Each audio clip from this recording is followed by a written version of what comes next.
নমস্কার বন্ধুরা, ঘরোয়া রান্না বাই চৈতালিতে সবাইকে স্বাগত জানাই। সবাই কেমন আছেন? আশা করছি ভালো আছেন, আমিও ভালো আছি। আজকে বানাবো বাঙালির অতি প্রিয় সর্ষে পোস্ত রুই। তার জন্য সর্ষে আর পোস্তটা আমি জল দিয়ে ভিজিয়ে রাখবো। 2 চামচ সর্ষে, 2 চামচ পোস্ত নিচ্ছি।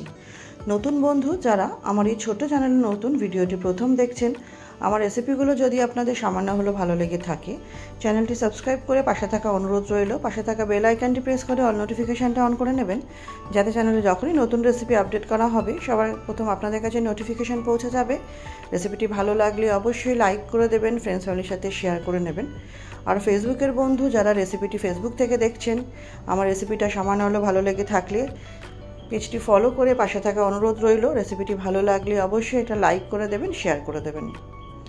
সর্ষে পোস্ত ওদিকে ভেজানো হয়ে গেল। এদিকে মাছ 6 পিস গাদাপেটি মিলি মাছ নিয়েছি, 2 পিস মুড়ো নিয়েছি, সবই নুন হলুদ দিয়ে মাখিয়ে রাখলাম। তারপর কড়াইতে তেল দিয়ে মাছগুলো খুব ভালো মতো এপিট ওপিট করে ভালো মতো আমাকে ভাজা ভাজা করে নিতে হবে। গরম গরম ভাতের সাথে যদি এরকম মাছের রেসিপি থাকে তাহলে পাতে আর অন্য কিছুরই প্রয়োজন হয় না। এই দিয়েই একতলা ভাত নিমেষের মধ্যে শেষ হয়ে যায়। আর খেতেও কিন্তু অপূর্ব হয়েছিল, আর খুব অল্প সময়ের মধ্যে হয়ে যায়। হাতে সময় কম থাকলে ঝটপট এই রান্নাটা করে নেওয়া যায়। প্রত্যেকটা মাছ আমার ভালো মতো এপিট এপিট করে ভাজা হয়ে গেল। এবার আমি মুড়োগুলো ভেজে নিচ্ছি। তারপর সেই তেলে আমি একটু কালো জিরে ফোড়ন দিয়ে পেঁয়াজ কুচি দিলাম। পেঁয়াজ কুচিটা কয়েকটু ভালো মতো নাড়াচাড়া করতে হবে, বেশি যাতে পোড়া পোড়া না হয় লক্ষ্য রাখতে হবে। হয়ে যাওয়ার পর দিয়ে দেবো এখানে আমি 4-5টা মতো রসুন থেতো করে নিয়েছিলাম।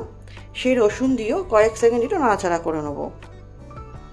নাড়াচাড়া করে নেওয়ার পর দেখবেন একটা খুব সুন্দর এর থেকে গন্ধ বার হয়ে আসবে। নাড়াচাড়া করা যখন দেখবেন গন্ধ বার হচ্ছে, এর মধ্যে দিয়ে দেবো কুচনো কাঁচা লঙ্কা। ওই 2টা মতো কাঁচা লঙ্কা দিয়েছিলাম কুচিয়ে, বেশি দিনই যেহেতু মেয়ে খাবে।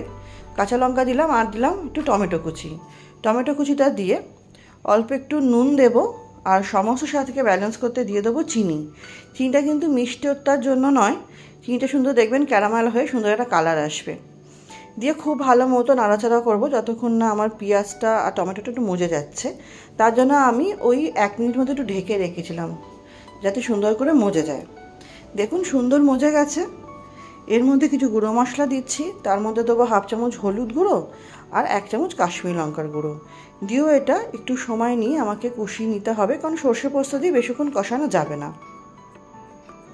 আপনারা অনেকেই সর্ষে পোস্ত দিয়ে রুই মাছ বা যে কোনো মাছ, কাতলা মাছ খুব সুন্দর বানিয়ে থাকেন।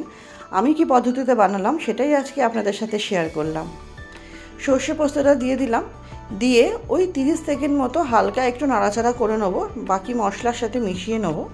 তারপরেই কিন্তু গ্রেভির জন্য জল দিয়ে দিতে হবে, নাহলে কিন্তু তিতকুটে ভাব চলে আসবে। আমি যে হলুদ বাটি মেপে সর্ষে পোস্তটা দিয়েছিলাম, সেই হলুদ বাটিরই 1.5 বাটি আমি এখানে জল দিয়েছি। আমি আমার মাছের পরিমাণ অনুযায়ী জল দিয়েছি, আপনারা আপনাদের পরিমাণ অনুযায়ী জল দেবেন। এই রান্না তো বেশি ঝোল হয় না, একটু গ্রেভি হয়, সেই বুঝে। তারপরে কিছুক্ষণ ঝোলটা ফুটে গেলেই দিয়ে দেবো মাছগুলো দিয়ে আমি মিনিট 2 মতো ঢেকে রেখেছিলাম। দেখবেন খুব সুন্দর ফুটে গেছে, তখনই বুঝে যাবেন রেডি হয়ে গেছে। গরম গরম পরিবেশন করার পালা, গরম গরম ভাতের সাথে।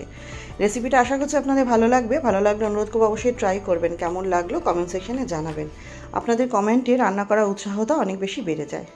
তাহলে চলুন ভিডিওটা আজকের মতো এখানেই শেষ করছি। নেক্সট দিন আবার হাজির হব। সবাই খুব ভালো থাকবেন।